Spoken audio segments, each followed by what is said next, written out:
My channel is new. Don't forget to subscribe and join the sci-fi adventures. The war had outlived empires, reshaped galaxies, and rewritten history so many times that no one truly remembered how it had begun. It was simply there, an unrelenting force woven into the fabric of existence, as inevitable as the collapse of dying stars. The Jither and the Sylvek fought without pause, their conflict spanning across millennia, leaving behind only ruins and silence. No treaties, no negotiations, only an endless cycle of destruction, fueled by ancient grudges and sustained by the simple, unshakable certainty that it could never end. And then humans arrived. They did not come as conquerors, nor as saviors. They did not announce themselves with dreadnoughts blotting out the suns or planetary sieges that shook the heavens. They slipped in quietly, unnoticed, like whispers in a storm.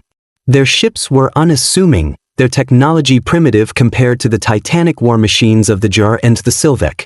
To the great powers locked in battle, humanity was insignificant, a footnote in a war that had no room for new players. That was their first mistake. The Sylvek made first contact. A race of towering, insectoid beings, they thrived on efficiency, precision, and genetic perfection.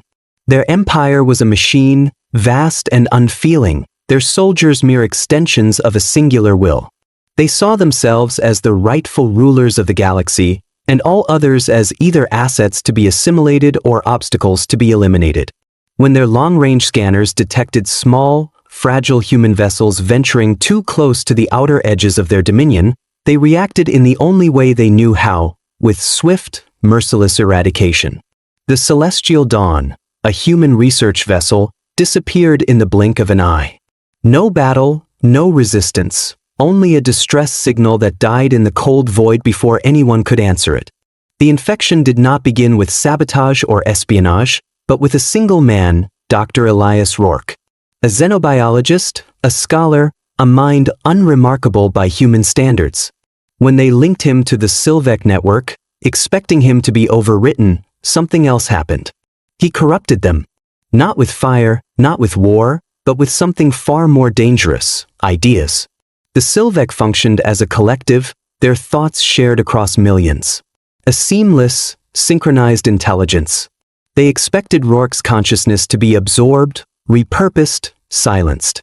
Instead, they heard him. His questions, his contradictions, his doubts. What is war if not a choice? What if we are wrong? The Sylvek had fought for so long that they no longer remembered why. They had become a war machine with no off switch, consuming and expanding because it was all they knew. And once the seed of doubt was planted, it spread like wildfire. Meanwhile, the other half of this eternal war watched with interest. If the Sylvek were cold calculation, the Jar were fire and fury. Massive, war-forged titans of flesh and metal, their entire species was built on battle. They did not fight for conquest or necessity, but for glory. Their empire was less a nation and more a great, roving horde, bound together only by the singular belief that combat was the purest form of existence. To be Jar was to conquer, to bleed, to prove oneself in an unending crucible of war. When they learned that the Sylvek had taken humans, they did not see a fragile species caught in the storm of war. They saw an opportunity. The Jithar High Warlord, Vuruk the Undying, demanded a human emissary. Not a scientist, not a diplomat. A warrior. Someone who could fight, someone who could prove their species' worth with blood and steel. He expected a soldier, a killer, a brute molded by war. Instead, the humans sent Captain Mira Solano. She fought with their own beliefs, twisted them, turned them into something new. Do you know what's stronger than an enemy that fights? She continued. An enemy that chooses not to. You've spent lifetimes sharpening your warriors against this war, Vuruk. But what if there was a fight they never prepared for?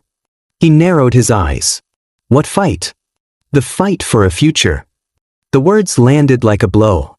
She could see it, the briefest flicker of something in Vuruk's eyes. He had lived longer than most you, seen more battles than he could count. And he had won them all. Yet the war had not ended. What was a victory worth if it only led to another battlefield? The Sylvek regent turned its gaze toward the warlord. If the Jithar seek only battle, then they will never know triumph. We have calculated this outcome. Vorik exhaled through his nose, a slow, measured breath. The storm had not passed, but it had shifted. Mira watched them both. She had done what no one before her had dared. She had taken the a species bred for conquest, and turned their blades inward. She had placed doubt in the Sylvek, a race that had not questioned its purpose in millennia. She had not ended the war, not yet. But she had changed its course, twisted its momentum into something neither side had foreseen.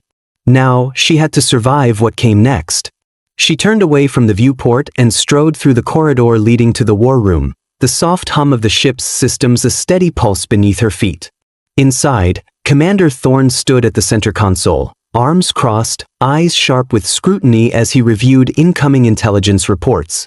The displays flickered with intercepted transmissions, of our warlords rallying their forces, Sylvek movements shifting with uncharacteristic hesitation, human fleets repositioning in the growing chaos. "You look like you expected the war to just stop," Mira said as she approached. "You can't fight this the way you fight your battles, because this isn't a battle, it's a war for the future of your people. If you want to break the cycle, you don't just kill your enemy. You take away the very thing they fight for." Vorik's gaze was unreadable. "Explain." Mira inhaled, choosing her words carefully. "The warlords follow strength, not peace.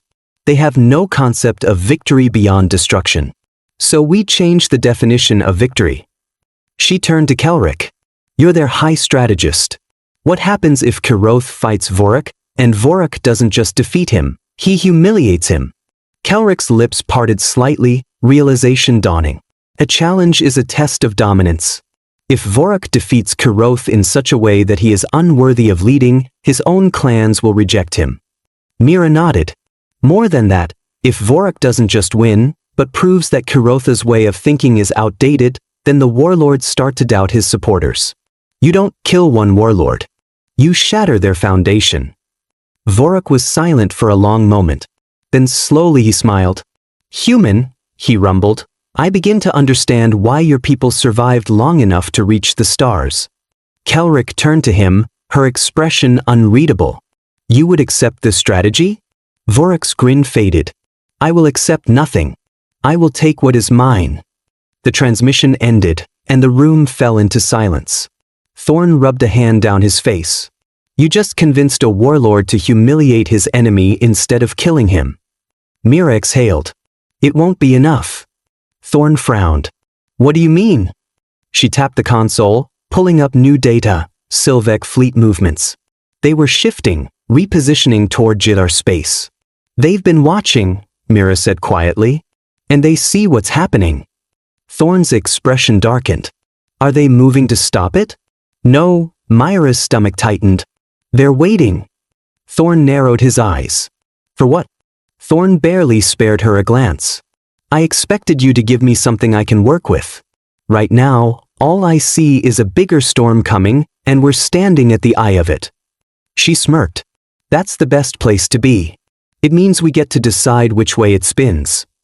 Thorne exhaled through his nose, his disapproval tempered with something closer to reluctant admiration. "You think the Giathar will actually turn on each other?" "They already are." Mira tapped the console, pulling up a fragmented transmission from deep within Jithar-controlled space. The recording crackled with static, distorted by interference, but the voices were unmistakable. "They hesitate. They let the humans speak as equals. They speak of future and honor in the same breath. Weakness. I will not let it spread." Another voice answered, lower, measured. "Then you will challenge Vorik? I will crush him." Mira let the silence after the recording linger before turning to Thorne. "That's your proof." Mira folded her arms, feigning ease. "Who's challenging you?" Kelric answered instead.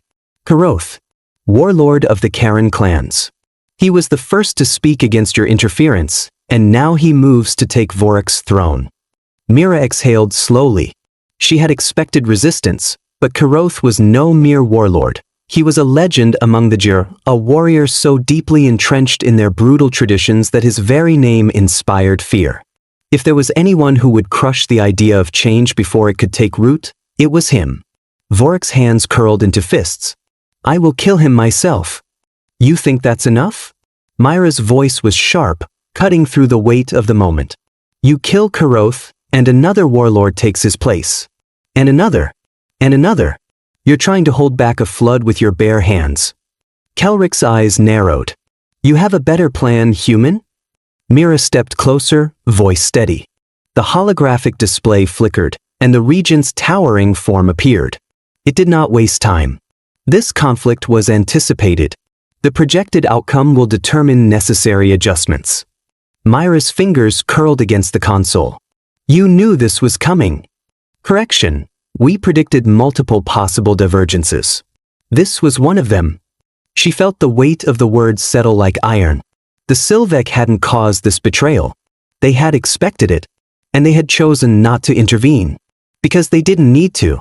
They were waiting for the pieces to fall into place, one way or another. Mira narrowed her eyes.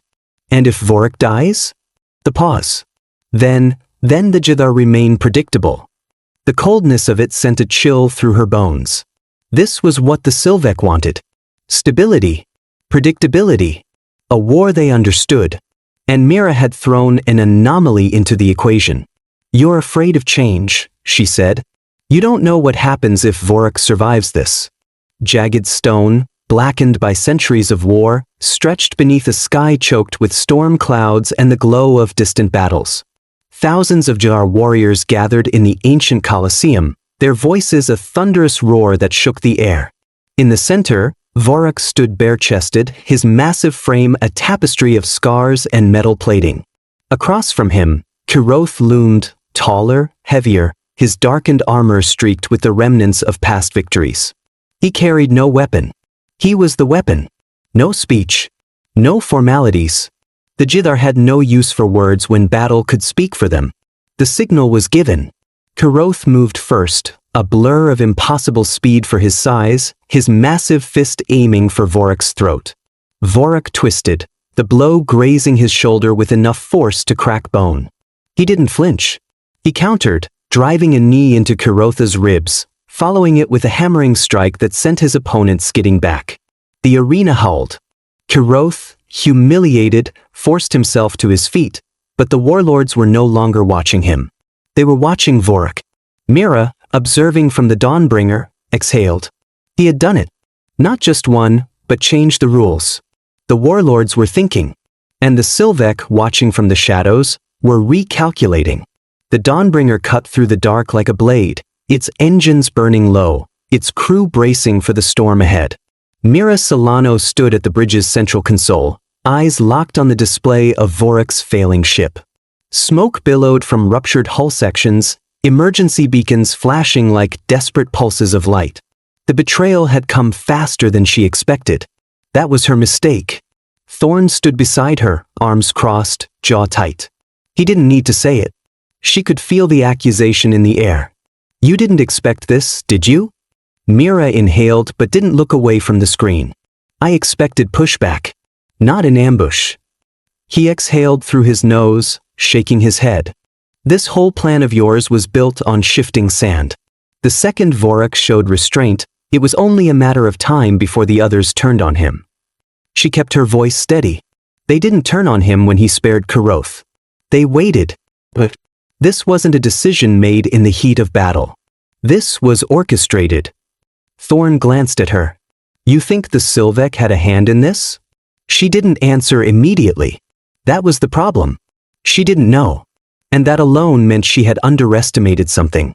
Kelrick's voice came over the comm, sharp and furious. We need reinforcements now.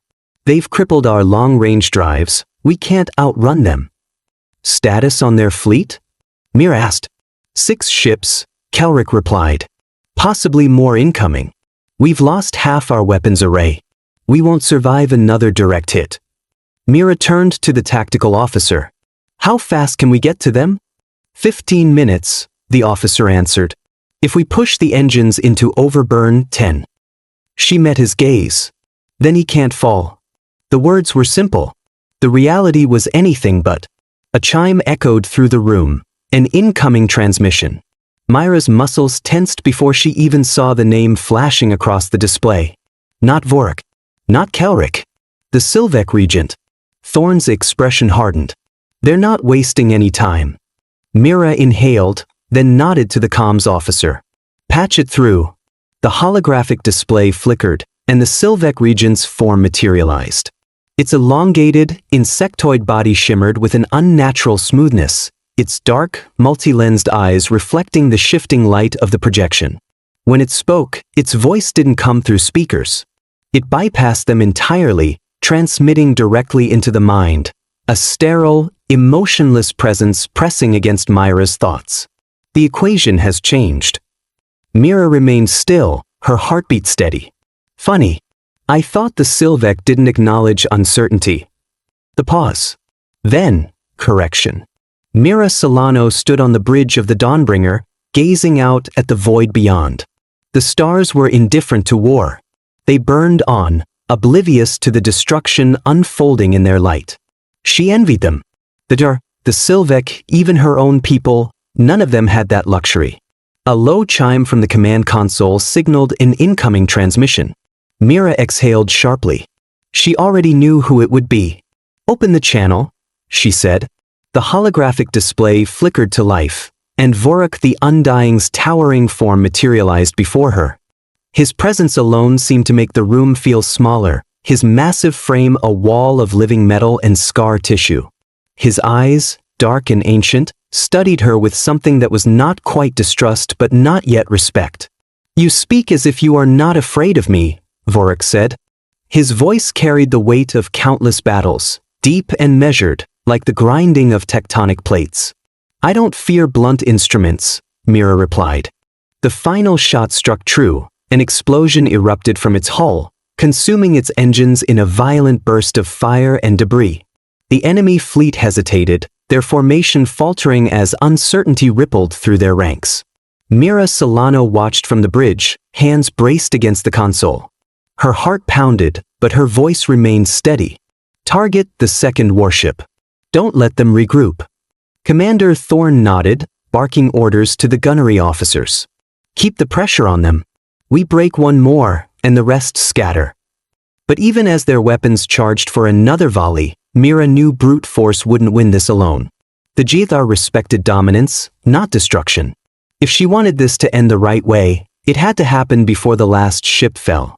She opened a direct channel to Vorik's ship, static crackling before the battered warlord appeared. Blood streaked his forehead, smoke curling behind him, but his eyes burned with defiance. You took your time, he growled. The equation has changed. Mira exhaled slowly. So it had begun. The doubt that Rourke had planted in the Sylvek's network had taken root. The cracks were spreading. She met the Sylvek's gaze. You wouldn't be here if you weren't afraid. The pause. Then, correction. We are uncertain. That was it. That was the admission. Not of fear, not of weakness, but of something far more dangerous to an empire built on order, indecision. Vorik bared his teeth. Uncertainty is the beginning of defeat. Or the first step toward something else, Mira interjected. She turned her attention back to the Sylvek Regent. You didn't come here to announce your doubts. You came with a proposal. The Sylvek hesitated. An anomaly. A machine shouldn't hesitate. We will not initiate peace, it said at last. But we will not resist if an alternative presents itself. Mira felt the shift, the weight of the moment pressing in from all sides. The Sylvek could not ask for peace. That would be an admission of failure, a contradiction to the foundation of their existence. But if a solution emerged, if peace was the logical conclusion of another course of action, they might accept it. It was a crack. Small, barely visible, but a crack nonetheless. And Mira had spent her entire life learning how to widen such fractures until the dam collapsed. Vorik, however, was not so easily swayed. He stepped forward, his presence dominating the space. You expect the Jer to stand aside and watch? We do not accept peace. We take victory. Mira met his gaze without flinching. Then maybe it's time you took something greater. The warlord scoffed. There is nothing greater than conquest. Then you are already defeated. The silence that followed was heavier than the void itself. Mira knew she was treading a dangerous line, but this was her advantage. She did not fight like a G, did not think like a Sylvek. Then, slowly Mira saw it, the lead warships beginning to drift backward, hesitation bleeding into their movements. The Jidar had seen the truth in her words. Vorak seized the moment. His voice boomed across the comms, thick with authority. You came here to kill me. But if I were weak, you wouldn't have needed an ambush. And if I were unworthy, I would already be dead. So choose. Stay and challenge me in the open, or run and prove that you never deserved to fight me at all. More ships peeled away. Then more. The fleet that had come to end Vorak fractured before their eyes. Thorn exhaled, shaking his head. You always have to make it dramatic. Mira allowed herself the faintest smile. It's not about the fight. It's about the story they'll tell afterward. On screen, Vorak turned to Kelric, his expression unreadable. Order our remaining ships to stand down. We've made our point. Kelric hesitated. Mira saw the flicker of uncertainty in her eyes. Then she nodded. Kiroth recovered, grinning through bloodied teeth. You fight like a warrior. He lunged again, forcing Vorak into a brutal exchange of blows, each impact like thunder on stone. But you speak like a coward. Vorak's response was a sudden, calculated shift. He let Kiroth strike, absorbed the pain, then moved differently, not like a warlord seeking a kill, but like a strategist unraveling an enemy. His strikes turned surgical. Not to kill, but to weaken, disrupt, expose. Kiroth roared, furious. The crowd roared with him, but something was shifting. The Jither did not respect strength alone. They respected dominance. And dominance was not about brute force. It was about control. Vorak controlled this fight. Kiroth staggered, one knee hitting the ground.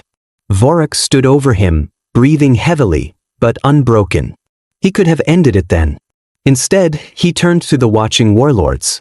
And he did not strike the final blow. The silence that followed was deafening. The war had not ended today, but something had broken loose in the current. It was no longer an inevitability. She turned back to the Sylvek. You won't resist an alternative.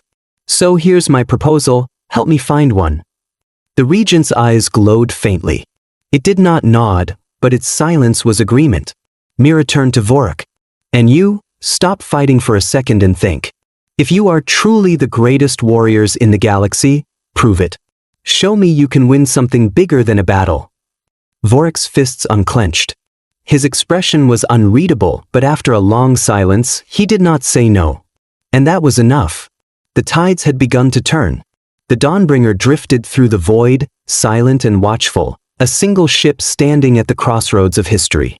On its bridge, Mira Solano stared at the vast nothingness beyond the reinforced viewport, but her mind was anywhere but still. Mira gestured to her officer. Patch it through. The display flickered, and a new figure appeared, a Sylvek. Mira's breath caught. It was unheard of. The Sylvek did not engage in diplomacy. They sent fleets, not emissaries. Yet here, standing before her in cold, insectoid elegance, was a Sylvek regent. Its eyes, black and fathomless, focused on her with unsettling precision. Its voice, when it came, was not spoken but transmitted directly into her mind. We have calculated the trajectory of this war. It is unsustainable. Mira kept her face neutral, though her heart pounded. The Sylvek did not calculate unsustainability. They consumed. They adapted. They endured. Vorak snarled, his body tensing as if preparing to lunge through the projection. You dare speak of ending a war you have sustained for millennia? You are the architects of this slaughter. And you are its instruments, the Sylvek responded, its voice emotionless. But instruments may break. The equation is being rewritten. The outcome must be accounted for. They're not outcomes, Mira said sharply. They're lives. The regent did not react. Vorak is compromised. If he falls, the Jadar fall. If he prevails, the Jadar evolve. Either scenario alters the war's trajectory. It must be determined whether this evolution presents a new threat. The Sylvek were afraid. Not in the way humans feared, not with emotion, but in the way a machine recognizes an unaccounted variable. A system designed for one outcome that suddenly had to adapt. Thorn, standing just behind Mira, narrowed his eyes.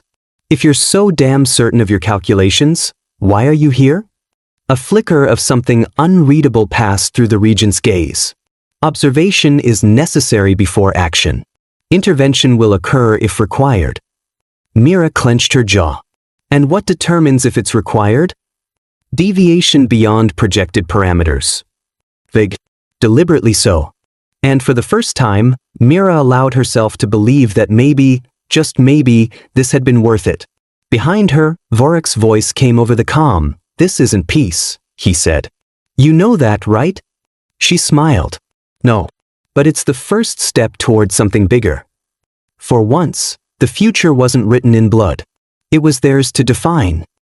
The Dawnbringer dropped from FTL into the heart of the battle, weapons charging, shields flaring as they intercepted the first enemy volleys. Myra's fingers tightened against the console as she watched Vorok's ship taking another direct hit. Kelrick's voice cut in through the comms. "We're losing structural integrity. If you have a move, make it now." Mira inhaled sharply. "Target the lead warship." Thorn frowned. "You think taking out one ship will break them?" "No," she said. "I think taking out their commander will." The Dawnbringer's weapons locked onto the enemy flagship. A split-second calculation. A risk. A gamble. Then the order.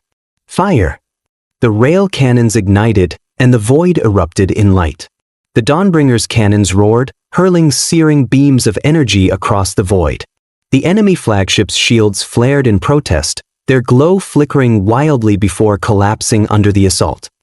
Vorok's face appeared on the display, blood streaked across his temple, smoke curling in the background. But his grin was still there, sharp and defiant. "I'm still standing," he said. "That's more than I can say for the cowards who started this." Myra's jaw tightened. "Your ship is barely holding together. If you go down, this whole war changes, not in our favor." His grin faded, but his eyes stayed locked on hers. "Then we better not go down." The transmission cut. Mira turned back to the console, scanning the approaching enemy ships. This wasn't just a battle, it was a statement. Whoever walked away from this fight would control the Giathar's future. But then a second alert flashed across the screen, an encrypted transmission. Not from Vorok. Not from the attacking warlords. From the Sylvek regent. Mira felt her pulse slow, ice creeping into her veins. "They're watching," Thorn murmured. Mira exhaled, pressing a control. "You don't know what happens if the Giathar start thinking differently." The regent was silent. That was the answer. Mira straightened. "You said you were only observing. If that's true, then stay out of this fight." Observation does not preclude intervention. Her heart pounded. "If you interfere, you prove me right." The regent tilted its head slightly. "Explain." "If you strike now, you admit that you can't risk the Giathar evolving. That means you aren't in control anymore." The air felt thin. Finally, the regent's voice pressed into her mind, softer this time. "This outcome remains in flux. Further data required." The hologram flickered out. Mira exhaled, her shoulders tense. Thorn let out a breath. "You just played chicken with a species that doesn't blink." She shook her head. "I didn't win. I bought us time." Thorn turned back to the displays. "Then let's make it count." "You're still alive," Mira countered. "That's what matters." Kelrick's voice cut in. "Not for long if we don't end this now. We've lost half our defenses and they aren't running scared yet." Mira didn't flinch. "Then let's make them." She switched channels, opening a broad-frequency transmission, not just to Vorok's attackers, but to every Giathar warlord still watching from the shadows. "This is Mira Solano of the Dawnbringer," she said, her voice cutting through the static. "You all wanted a test of strength. Here it is.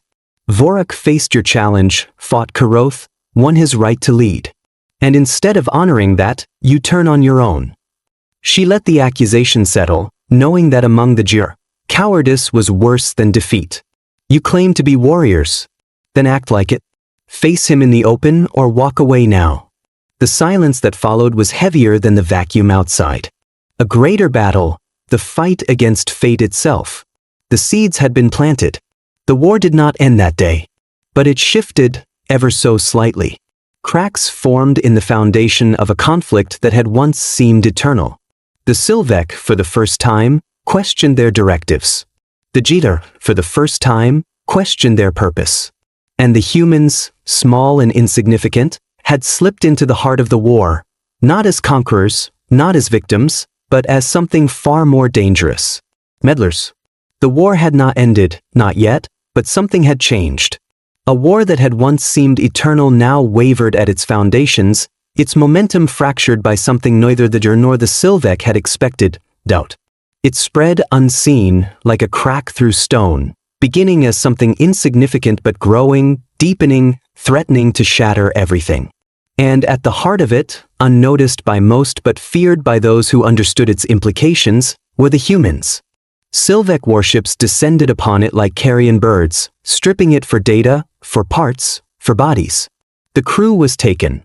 Some dissected, some integrated into Sylvek neural networks in a brutal attempt to repurpose them as biological processors.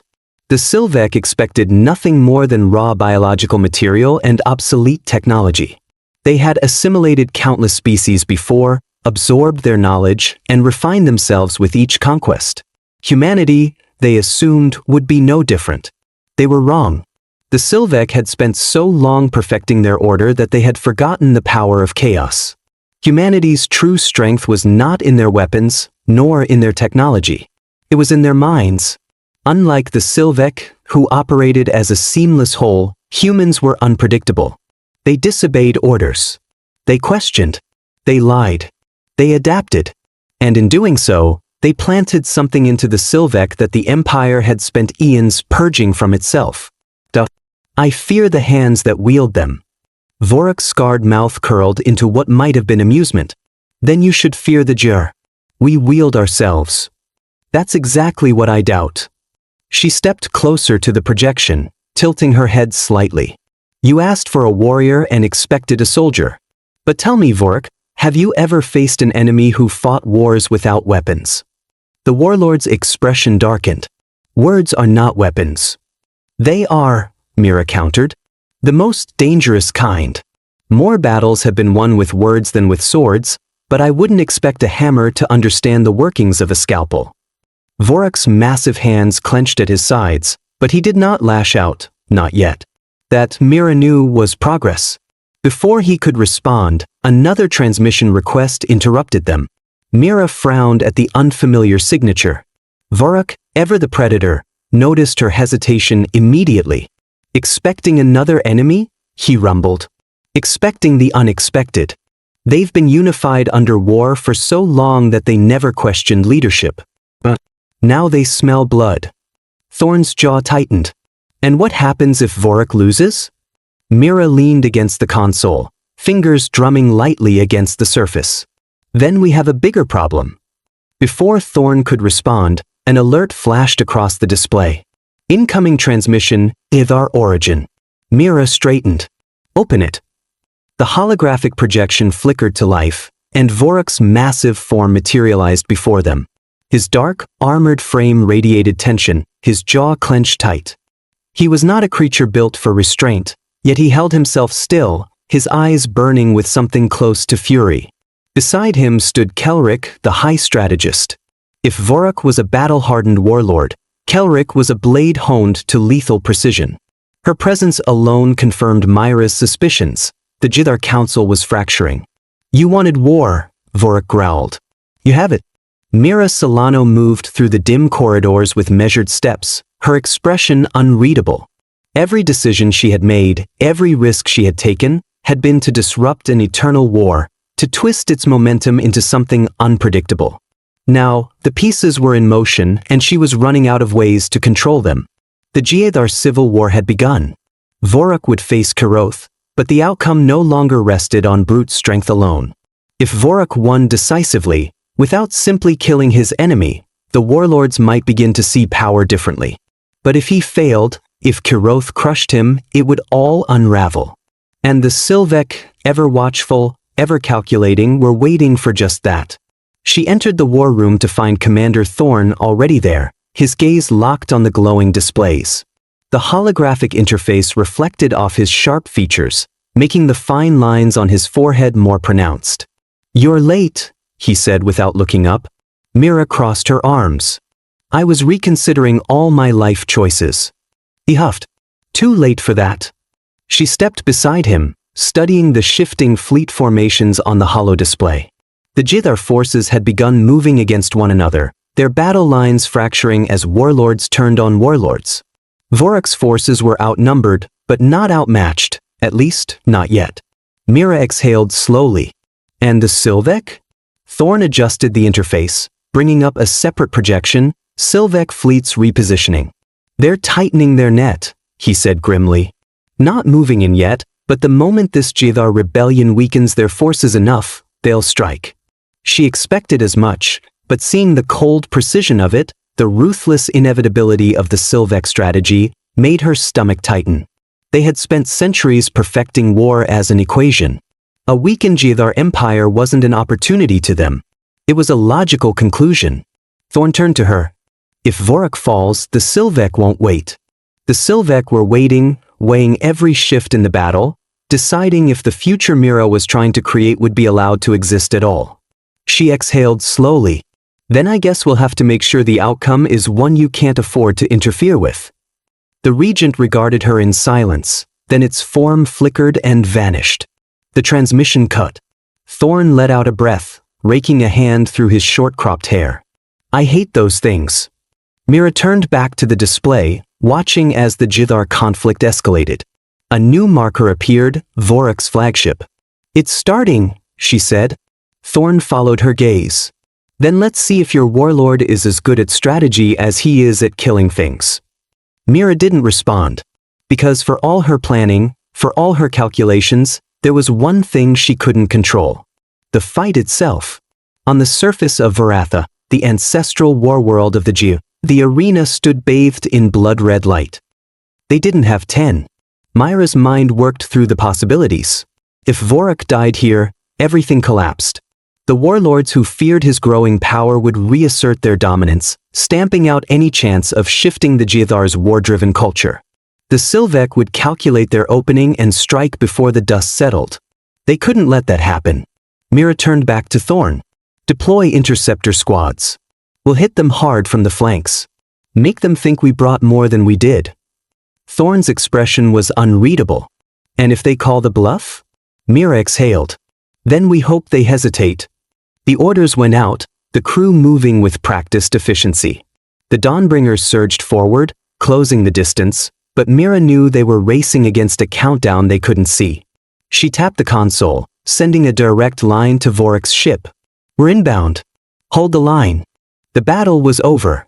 But as the enemy ships retreated, another transmission came through. One Mira had been expecting. The Sylvek Regent. Its massive, insectoid form materialized in holographic light, its black, multi-lensed eyes reflecting the bridge's dim glow. Outcome deviates from projected models. Mira crossed her arms. Disappointed? The pause. Curious. Thorn frowned. "That's a first." Mira kept her focus on the regent. "You didn't interfere. That means you're still deciding what to do with this." "Correct. The Jithar remain a statistical anomaly. Their shift in behavior presents variables beyond previous projections." "You mean they didn't react how you wanted?" Mira said. "They reacted unpredictably, which implies an emerging pattern. The war no longer functions within controlled parameters." And that was it. The moment she had been waiting for. The admission that for the first time in thousands of years, the war was no longer inevitable. "You built your empire on stability," she said. "The Jithar were a fixed force in your equation, predictable, controllable through their own aggression. But now," she tilted her head, "now you don't know what happens next." Silence stretched between them. Then, correction, "We will observe further before concluding strategic direction." Mira exhaled. That was enough. The regent flickered, then disappeared, the transmission ending without further words. Thorn let out a slow breath. That's it? No threats? No last-minute attack? Mira shook her head. They won't act unless they're certain of the outcome. And right now they aren't. She turned back to the viewport, watching the stars shift as the last remnants of the battle faded. The war wasn't over, but it was no longer endless. The Jithar had changed. The Sylvek were forced to reconsider everything they thought was inevitable. She was not what Vorik expected. By Jithar standards, she was small, almost fragile. No towering frame, no gleaming cybernetics, no scars carving stories into her skin. She did not stride like a conqueror, did not snarl like a beast. She walked with quiet precision, with an intensity that did not need to be shouted to be understood. She carried no weapon. Vorik laughed when he saw her. And then she spoke. You fight because it is all you know. Because without war, you are nothing. The laughter died. You call yourselves the strongest, yet you are slaves to this war. You do not rule it. It rules you. And for the first time in his long, blood-drenched life, Vorik hesitated. The Jithar prided themselves on being the ultimate warriors, but warriors chose their battles. They fought for purpose, for honor. Endless war was not strength. It was submission, a cage they had built for themselves and now could not escape. Myra's words were not an insult. They were a challenge. Mira turned away from the console, her mind racing. The Sylvek never moved without calculation. If they weren't intervening, it meant they were calculating a new outcome, one where the Jithar weakened themselves enough to be eliminated. They're waiting to see if Vorik fails, she realized aloud. If Kiroth wins, the war continues as normal. If Vorik wins, if the Jithar start changing, then they'll decide if that change is a threat. Thorn's jaw clenched. And if they decide it is? Mira turned to him, her expression unreadable. Then we just gave them the perfect reason to strike. The war had not ended. The fractures had widened. And now, humanity was at the center of it all. The air aboard the Dawnbringer felt heavier than it had hours before. Not in the physical sense. Life support systems kept oxygen levels perfectly regulated, but in a way that pressed against the chest, tightened around the mind. The weight of impending consequences.